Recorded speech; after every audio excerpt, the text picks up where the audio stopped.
Welcome back to Travel Like an Oching. I'd like to thank all of my viewers who've been following me faithfully up to this point, and any new subscribers that are with me now.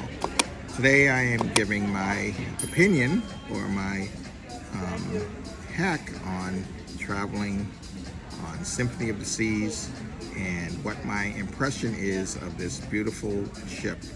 Currently the largest in the world until Wonder comes online in a few months, which is going to be bigger and more awesome.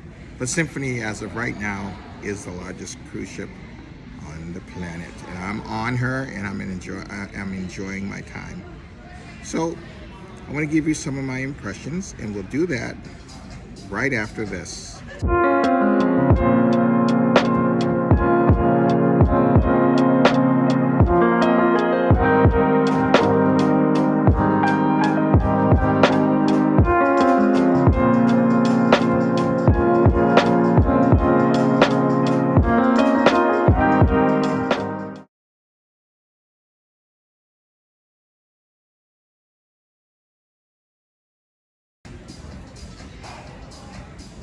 So I want to talk to you about some pros and cons of my time on Symphony as we stand right now. This may change as the cruise goes on, but my early impressions of these. So some of the pros is that currently the ship is sailing at 35% capacity. That's right. So on a ship that could hold potentially 5,500 guests, we only have 35% of that on board now. Another positive is all of the amazing restaurants are open, and there are great deals to be had in terms of potentially upgrading your room. There's availability, so with just a very low counter offer, you can get yourself a very nice upgrade, whether you're moving from interior to window, or window to balcony, or balcony to suite. So that is a very positive thing. Another quick positive note is that the elevators aren't full. So you're able to get up and down in the elevators without having to do the craziness. Right, they have a rule that it's 6 people per elevator, but I haven't had that issue the entire time I've been on the ship. Like the traffic's been very light. Elevators come quickly, and when they come, they're either empty or close to being empty. So that has not been an issue at all. Let's talk about some of the cons, and these are pretty significant cons for me. Number one con is that this just doesn't feel like a Royal Caribbean ship. It feels very barren, not a lot of people. You'll see from some of my images that it's a sad showing for one of the most beautiful and largest cruise ships in the world, at least for me. I know some people enjoy the fact that there aren't many kids or there's not a lot of traffic or what have you. I actually thrive in environments when there's a lot of action going on, and there's just not a lot going on here. It's kind of depressing to see a ship of this grandeur seeing empty promenades and seeing empty storefronts and just empty venues. Like I'm here right now at the electronic bar. Sorry, I can't remember what they call this. The Robo Bar. I'll get the name, but it's the bar where the robot shakes everything up for you, blah blah blah. And it's just a handful of people in the middle of the day. Normally this place would be packed. There'd be a line up for people to get their drinks. It's crazy.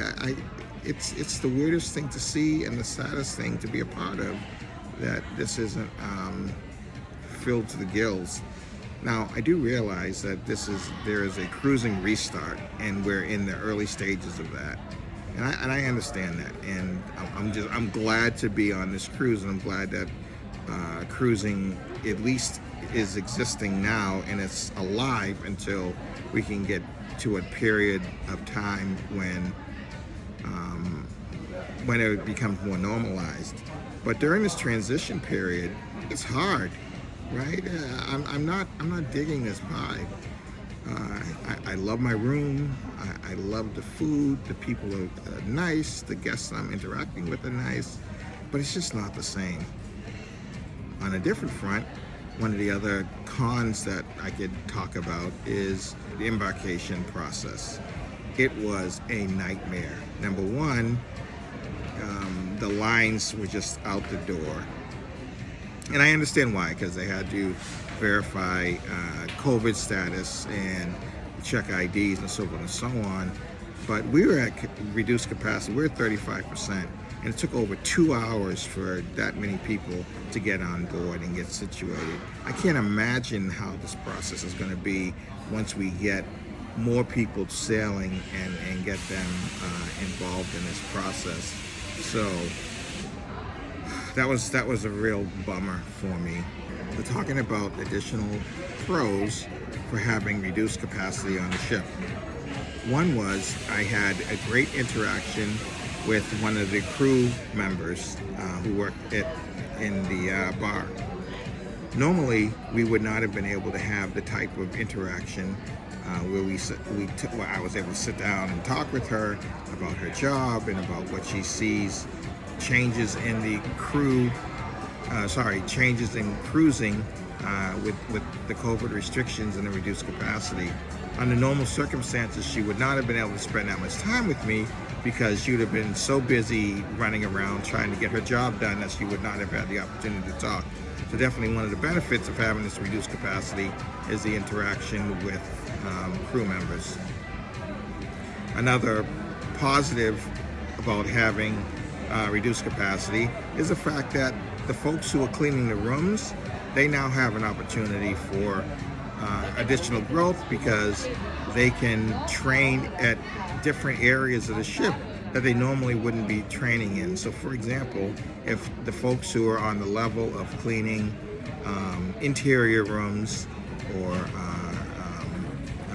rooms in the lower part of the ship now can cross-train with those who clean balcony level rooms, for example. And I may be getting the terms off a little bit, but you understand what I mean. People who are normally working in one area now have an opportunity to work cross-train in another area to learn that, so that as opportunities arise for these positions, that they're well positioned to be able to take advantage of that and say, I have experience, and thereby increasing their ability for upward mobility in this cruise industry for themselves. So that's a pretty good pro.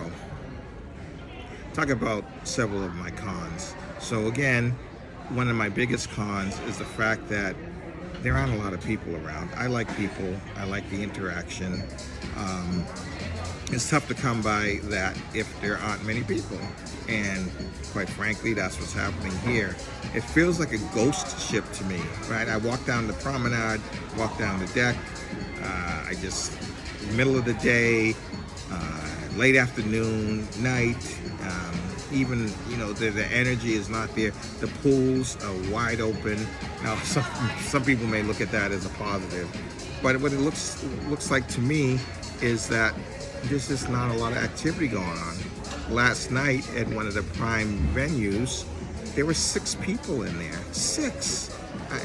I'm on Symphony of the Seas, the largest cruise ship in the world, and there were 6 people at a venue during prime time. Oh, it's really tough, and it's hard for me to justify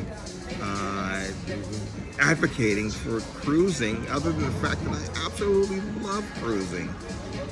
So if you're a pure cruise enthusiast, this is my editorial, my recommendations, I would definitely recommend, if you're new to cruising, hold off until next year when things have settled down a little bit and we've kind of worked things out with all of what's going on with COVID, and then give cruising a try then.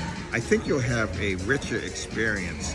The way it is right now, it's not too enjoyable, at least for me. And I love cruising. I don't want to have you think that I'm down on cruising. I'm not.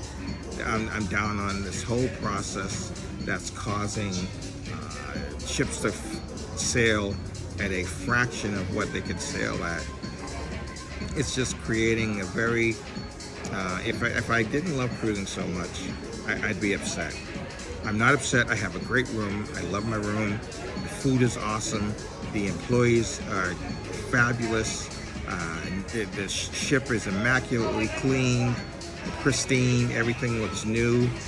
But with that comes a very sterile, almost industrial type of feeling and vibe. And that's what I don't like about what's happening, and I wish would change. We're still early in the cruise. Things may get better, but it's hard to say that when, we're on a ship. So there aren't going to be any more people coming on this boat. But perhaps once we dock at one of the islands and we're able to spread our wings a little bit, get off the boat, bring some of that energy back on, maybe it's going to change. But up to this point, I have to report to you guys, I'm not too impressed with what I'm seeing. I'm just being honest. Although I'll definitely come back on another cruise and cruises in the future. I'm reporting on this one, and this is a little disappointing, falling a little short. But with that, I'm not down on cruising at all. And I love Royal Caribbean. I love this boat. I just know the potential that it has, and it should have an opportunity to shine the way I know it can shine. That's basically it for me for now. And until the next one, if you like what I'm sharing with you, please like and subscribe and ring that bell for the next update from Travel Like an O-Ching. This is Eric O-Ching. Until next time, see you.